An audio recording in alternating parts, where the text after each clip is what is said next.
Aurora District presents the output on the development of digital learning resources using different applications such as Adobe Photoshop and Adobe Illustrators in creating a variety of digital and printed images. Wondeshare Filmora in video editing, OBS for recording and live streaming, Kotobee Author for creating interactive ebooks, Tupitube in creating animated content.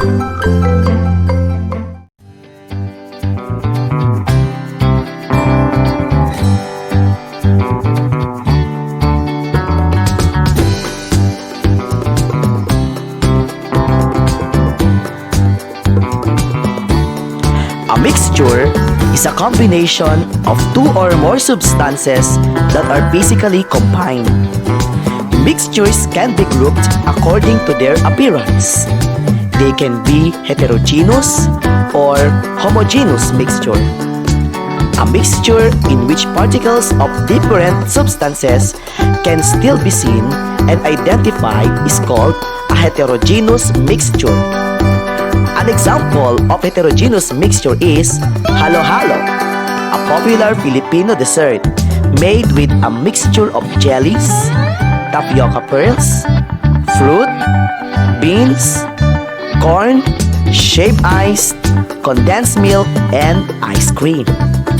On the other hand, homogeneous mixtures are mixtures that have substances that cannot be identified because solute completely dissolves in the solvent. When you mix salt and water, you cannot determine the components separately because the salt completely dissolves in water. In this module, you will learn more activities how to separate mixtures.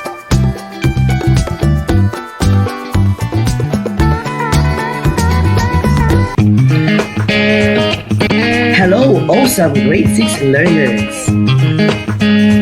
I am happy to introduce you this module in Science 6. You will enjoy learning science with this module. You should be able to identify and describe the different techniques in separating mixtures. Enumerate the different ways of separating mixtures. Separate desired materials from common and compound atoms. Answer and accomplish all the activities. Enjoy and have fun! Let us begin exploring by performing activities to separate mixtures. Number 1, or activity number 1, hand picking. Objective: separate mixture through hand picking. Materials that we need in this experiment: rice grains, stones, and container or a plate. Procedures: Number 1, mix the materials on a plate and describe the mixture. Number 2, separate them using your hand. You will be able to answer the following questions. Number 1, describe the materials. Number 2, how will you able to remove the stones from the rice? Number 3, do you need any materials to separate the individual components of the mixture? Why? Activity number 2, to sieve, to separate. Objective: separate the components of a mixture through sieving. Materials that we need in this activity: sand, pebbles, plate, strainer or sieve. Procedures: Number 1, mix the pebbles and sand on the plate and describe the mixture. Number 2, separate them using a sieve or a strainer. Number 3, observe and take note what happens to the mixture. Here are the following questions that you need to answer. Number 1, Describe the materials.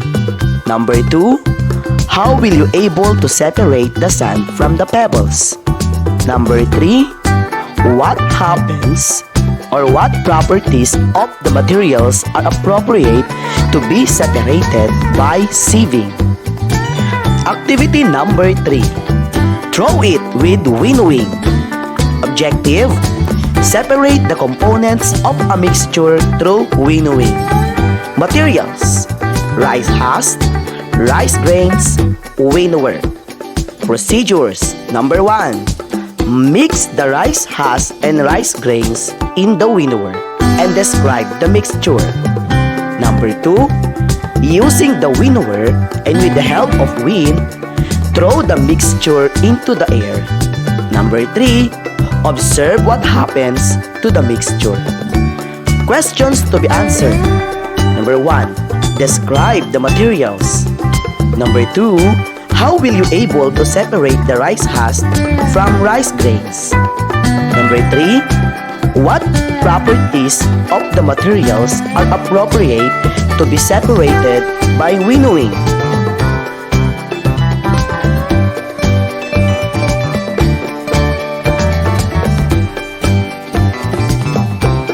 Activity number 4, filter it. Objective of this activity, separate the components of a mixture through filtration. Materials to be used, water, dry dirt from the ground, funnel, and filter paper. Procedures. Number 1, mix the dirt and water into one of the clear glasses. Mix until water is brown. Number 2, fold the filter paper in half and then in half again. Place inside the funnel. Number 3, put the other glass on the flat surface and hold the funnel over it. Lastly, pour the mixture into the funnel and observe what will happen. Questions to be answered. Number 1, describe the materials. Number 2, how will you able to separate the water from the soil? Number 3, what properties of the materials are appropriate to be separated by filtration? Activity number 5, dry it up. Objective, separate the components of a mixture through evaporation. Materials, salt, water, alcohol lamp, Bunsen burner, tripod, wire gauze, beaker, tablespoon, evaporating dish. Procedures. Dissolve 2 tablespoons of salt in 500 ml of water in the beaker. Number 2, pour the solution into an evaporating dish. Number 3, heat the salt solution gently. Number 4, pour the mixture into the funnel and observe what will happen.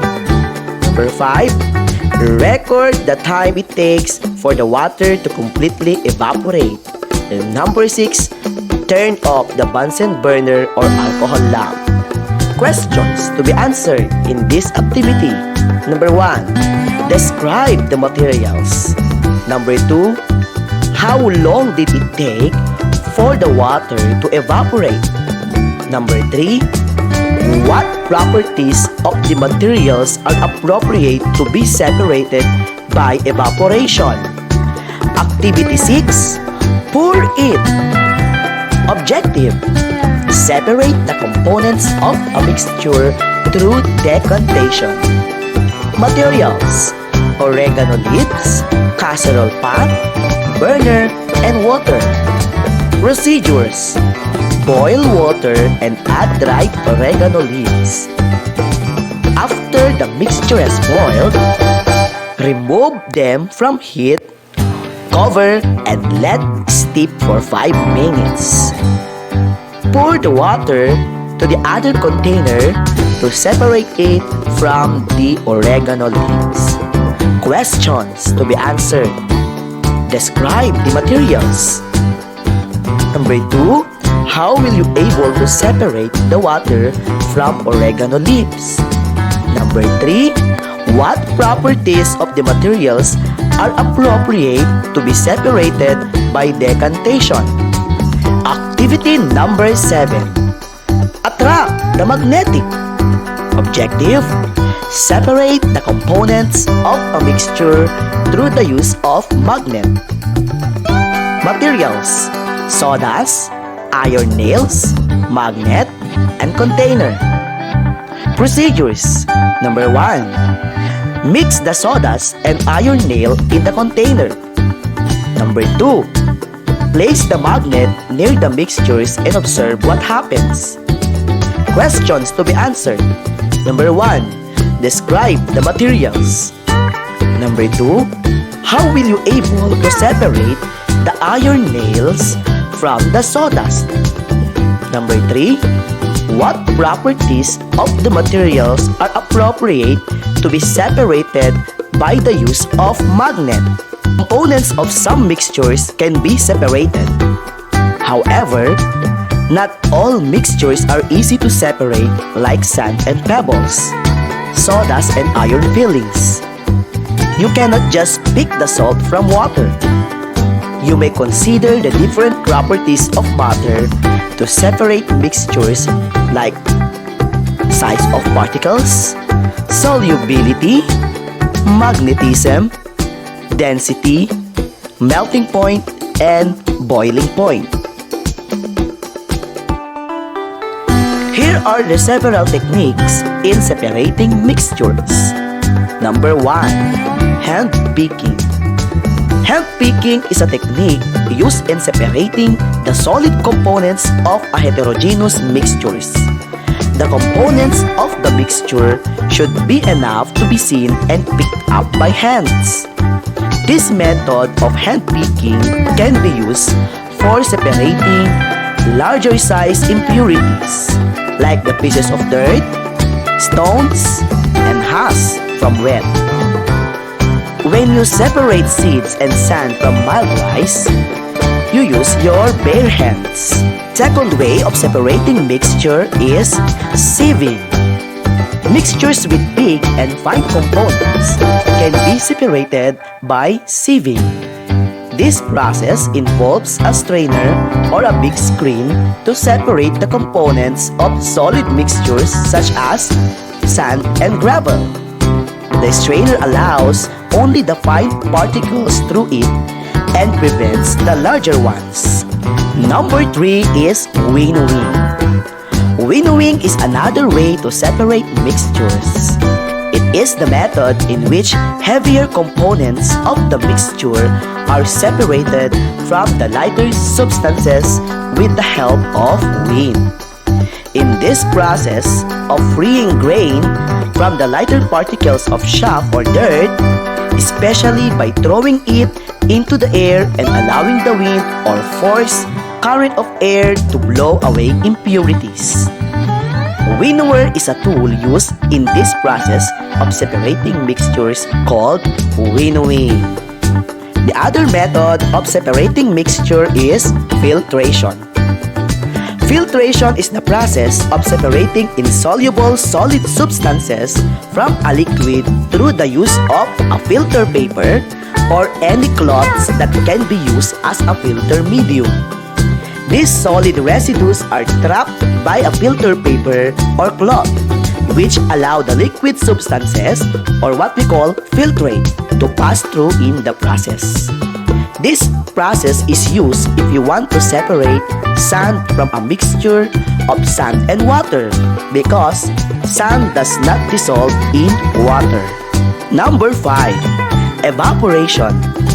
Evaporation is great for separating a mixture of a soluble solid and a solvent. The process involves heating the solution until the solvent evaporates, leaving behind the solid residue. When a salt solution is heated, water evaporates and salt remains in the container. Moreover, salt making makes use of evaporation to separate salt from seawater. Number 6. Decantation. Decantation is a technique used in separating a less dense substance from a denser one. In the process of decantation, the mixture is left undisturbed. The less dense substance could be removed by scooping using a spoon or by slowly pouring out the less dense substance. Gasoline and water could be removed using the decantation process. The fats that float in your sinigang could be removed by decantation or scooping. Number 7. Magnetic separation. If one component of a mixture has magnetic properties, you could use a magnet to separate the mixture. Iron and nickel are examples of materials that are magnetic. By using a magnet, you can separate nails from wood chips. Number 8. Distillation.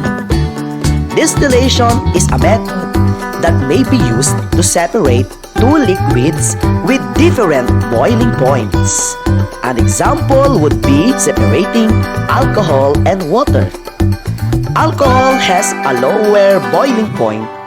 Thus, it boils faster and escapes the liquid mixture faster than water. Pure water can be obtained also in salt water by distillation.